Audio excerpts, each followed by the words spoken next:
Hello and welcome to this special edition of Marriage in the Spectrum.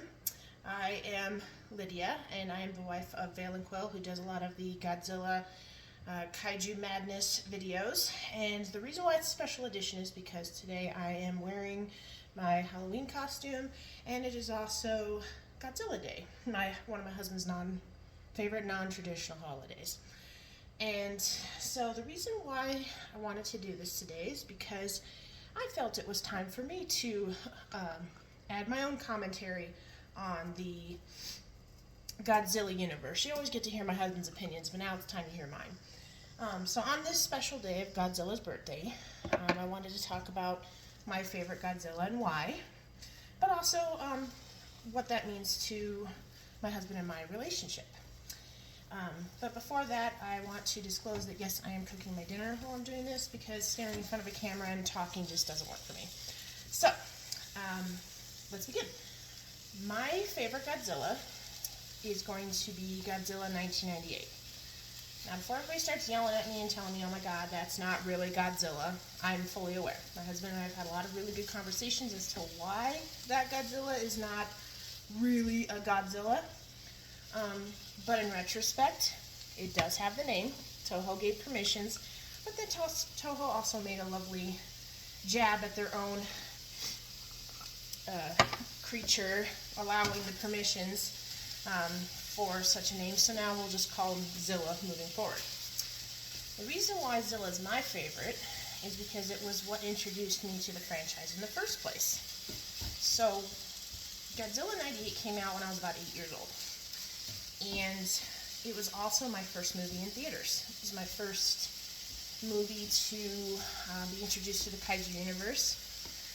And it was definitely one of my first big action movies again, because it was my first movie in theaters. But what made it so special is I actually remember seeing it in theaters because it was so loud. I had to wear a little pink sweater over my ears because it was just loud. But, as a kid, watching Zilla, not understanding the franchise or being introduced to it, it was a fun movie. You got to see giant creature and, action, and then a couple of actors I recognized from other movies, like, Matthew Broderick and from Ferris Bueller's Day Off. But anyway, so it holds a special place in my heart. Now, while I realize, again, it's not an official Godzilla, it introduced me to the Godzilla franchise. So we also had Godzilla 2000, which I didn't really watch growing up, but it wasn't until I got married to my husband that he immersed me in the Godzilla universe, and I came to appreciate and understand why it's such a big deal, to Godzilla fans, but also to him as a special interest being on the spectrum. And so it is my honor and privilege to be able to enjoy that special interest with him, and